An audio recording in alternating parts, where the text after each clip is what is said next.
Fatoumata PPP's Tumanjai declares herself as the party's leader and secretary general.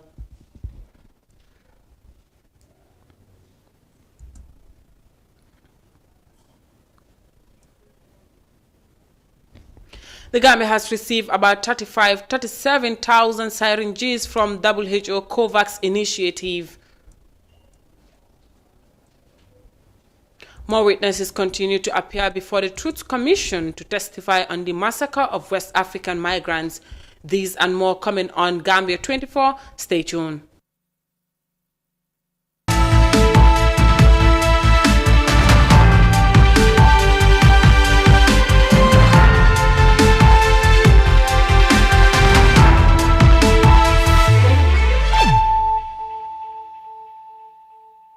Good evening, viewers. You're watching Gambia24. I am Sohna Tunkara, and now the news in detail. The PPP National Assembly member of Banjul South, Fatoumata Tumanjai, on Monday declared herself the leader and secretary general of the People's Progressive Party, barely 48 hours after the party held its controversial congress in Brikama, where Keba Jallow was elected as the party's new leader. Tumanjai was one of the contestants vying for the position of the Secretary General, but she failed to take in the Congress after claiming irregularities in electoral process. Fatmata Kasim tells us more.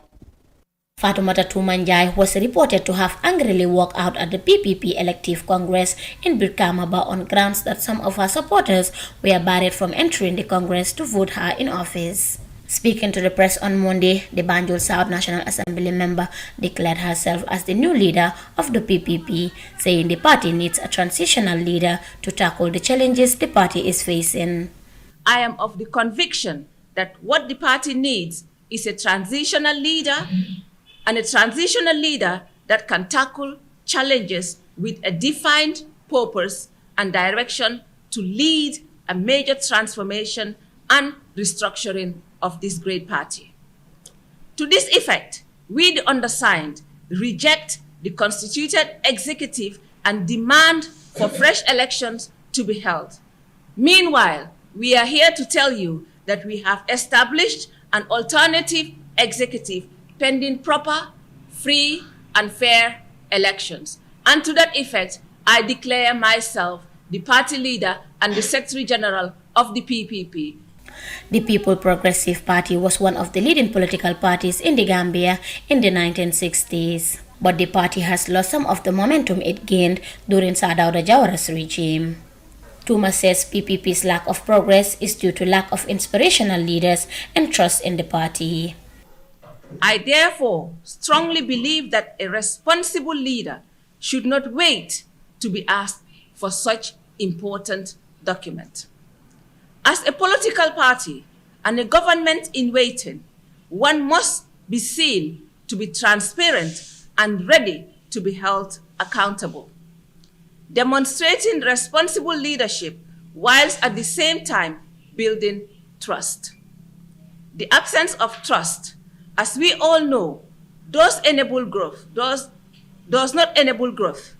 And I am convinced that this absence is what holds this party, this great party of ours, back.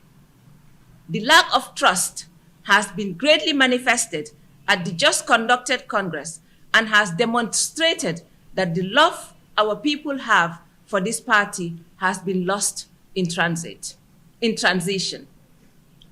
This is epitomized by the lack of genuineness and sincerity in leadership.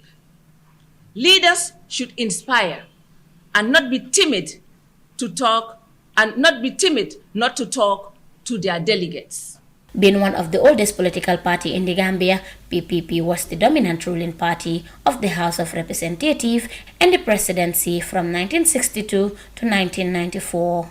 The party lost power after the 1994 coup d'etat, a military coup led by young junior military officers.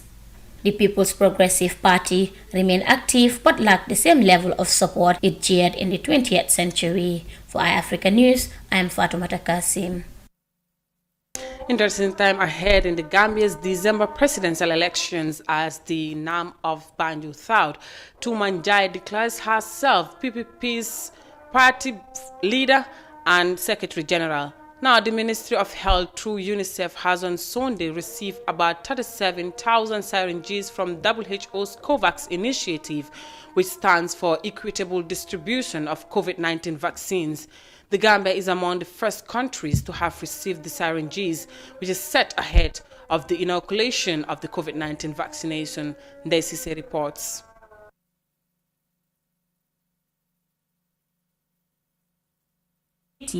Is to prepare Gambia ahead of the COVID-19 vaccination. The shipment includes 375 safety boxes for the safe disposal of syringes and auto-disabled type expected to reduce the risk of infection from the bloodborne diseases. The Minister of Health, Dr. Ahmad Lamin Samate, has been leading efforts for the safe delivery of the syringes and subsequent COVID-19 vaccines to the Gambia. Dr. Samate, in an earlier press release, assured the public that the first immunization of the vaccine will be given to the frontline workers once the preparations are finalized. There has been growing concerns in some quarters as to the effectiveness and trust in the COVID-19 vaccinations, but healthcare workers have reassured efficacy of the vaccine. The syringes sent to the Gambia were shipped from Gavi funded at the UNICEF humanitarian warehouse in Dubai. After months of the worrisome trajectory caused by the pandemic, the world has finally got vaccines for the virus through COVAX. The COVAX facility, co-led by the World Health Organization, the Gavi Vaccine Alliance and others earlier this month, allocated around 330 million doses of COVID-19 vaccines for poorer countries. It aims to deliver these and millions more in the first half of 2021. Some West African countries, including Senegal and Ghana, have received their first shipment of the vaccine, and Gambia is expected to receive its own anytime sooner. Reporting for iAfrica News, I am Ndesise. In the fight against the global pandemic, Gambia has received 37,000 syringes from WHO's COVAX initiative. Now, moving on to the matters of the Truth, Reconciliation and Reparations Commission public hearings on West African migrants' alleged massacre continues. More witnesses have come forward to testify. Pa Amadou Diallo, former crime management coordinator of the Gambia Police Force, gives his knowledge on the arrest and detention of about 52 migrants who were stranded in the country in July 2005. And according to him, the dead bodies found at the source of food were brutally massacred. Khadija Tuseka reports. Appearing before the TRRC, Pa Amadi Diallo told the commission that he was ordered by the ex-Deputy Inspector General of Police to investigate the dead bodies found at the shores of Burfoot. Mr. Diallo gives a description of the dead bodies. The first body that we saw was half naked. The head was broken badly. From what you saw, was it by a sharp object or a blunt object? It is a heavy object, I would rather put it. As an investigator, I noticed that the head was broken and blood was oozing from the mouth and from the ears. That was the first body. Did it look to you that the killing was done at the site where you found the body, or did it appear that the killing was done elsewhere and the scene there was just a dumping place? As an investigator, my opinion was that the assault was done on the scene. He also says he has the conviction that the then President Yahya Jammeh ordered the killings of the West African migrants. After he had a tete-a-tete with the chief of intelligence, who was Dabo Marino. Naje president wa awulta la palaso to abotaje bring anin Dabo Marino diamuta. Abruptly he went.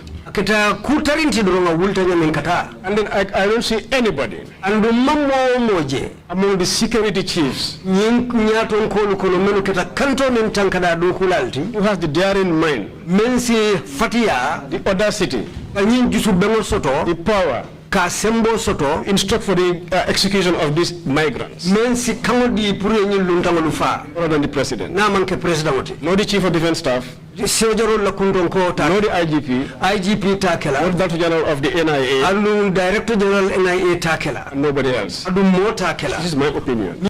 Ngor Seka, former director of operations at the Gambia's National Intelligence Agency, has linked former President Yahya Jammeh to the July 2005 killing of 51 West African migrants.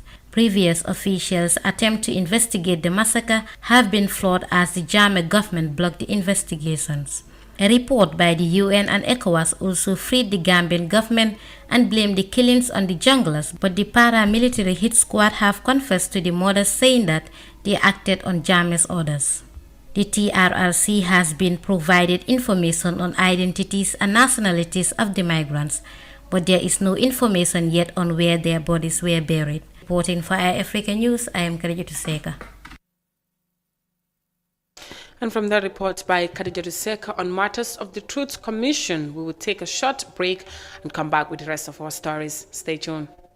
Cheapest phone in the Gambia, Afriphone, is back in a brand new style. Africell, the biggest and the best GSM operator in the Gambia, is setting trends once again. Get an Afriphone for $350 only and receive 1 hour of free talk time spread over 3 months. $350 is only you can get a dual SIM phone with a wireless FM radio, memory card slot, internet access, long-lasting battery, and 1 hour of free talk time. Where Africell goes, nobody dares to follow. Africell is setting trends once again. I'm sure you still love WhatsApp, Facebook, Instagram, Twitter, Snapchat, and Viber. Your favorite GSM operator, Africell, knows this. That's why you can now enjoy more at the same price. Activate the social media bundle and be online for 24 hours for $10 is only. Hello! Activate the social media bundle for $10 is only and receive 40 megabytes. Where Africell goes, nobody dares to follow.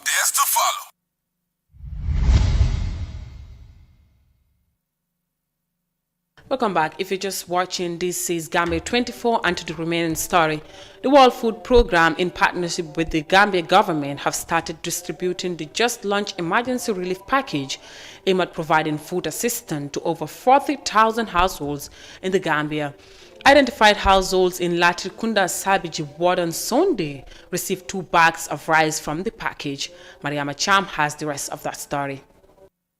The support is aimed at mitigating the social and economic impact of COVID-19 by providing temporary assistance to the selected communities. This assistance comes at a time when the country is witnessing a gradual resurgence in the number of COVID-19 cases. Each of the beneficiaries received 250 kilograms of rice, which is expected to last for 4 months from February through May. Babakar Toure, a beneficiary, says the 2 bags of rice he collected will take him a long way in feeding his family. He also thanked the donors for the initiative. This rice will help me a lot because of the situation that it finds us, as it is very difficult because feeding is a problem and work also it's not going as expected. I definitely appreciate the rice because it will help me a lot and my family. A bag of rice normally lasts with me for a month, and the responsibilities are many. Sometimes not only the rice can prepare the meal, but other ingredients that have to go with it, and also settling other family members. Auntie Jainaba, also a beneficiary, says the food package has come at the right time in the midst of the coronavirus pandemic. We thank God that this has to come at the right time because so many people are in need of this in this pandemic. Things are not working and business is not going as usual. Today, if you look at a bag of rice, it's expensive, and all of a sudden somebody gives you 2 bags of rice. It will be a big thanks to the Almighty. This rice can last 2 months or more. Last month, a card was given to every household that has been registered for easy identification. Ansumana Bayo, Ward Councillor of Latrikunda Sabiji, explained some of the criteria and also the challenges faced in distributing the rice packet to his ward. Also, household heads who is not receiving salaries. There are others also who are pensioners. There are others also who are widows. You understand? So definitely these criteria, we follow them very well. Okay, the challenge is sometimes you can see someone whose name is the same with the other person, but what will be the difference is their telephone number. All right, that's one. Two, you can see somebody, the name is there, but the telephone number is wrong. Okay, and also the challenge is here also, we don't like some parents who send children under 18 years.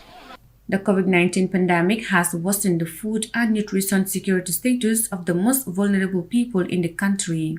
More than 40,000 households are expected to benefit from the package, with each household to receive a 50-kilogram bag of rice in a month for a period of 4 months.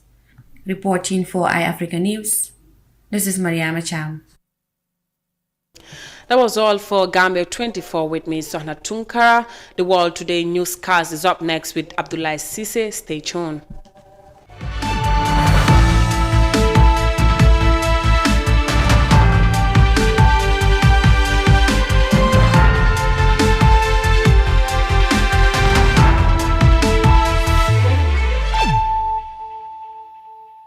Gambia may be the smallest country in Africa, but it will host the second largest gathering of world leaders in 2022 to successfully host the OIC Summit.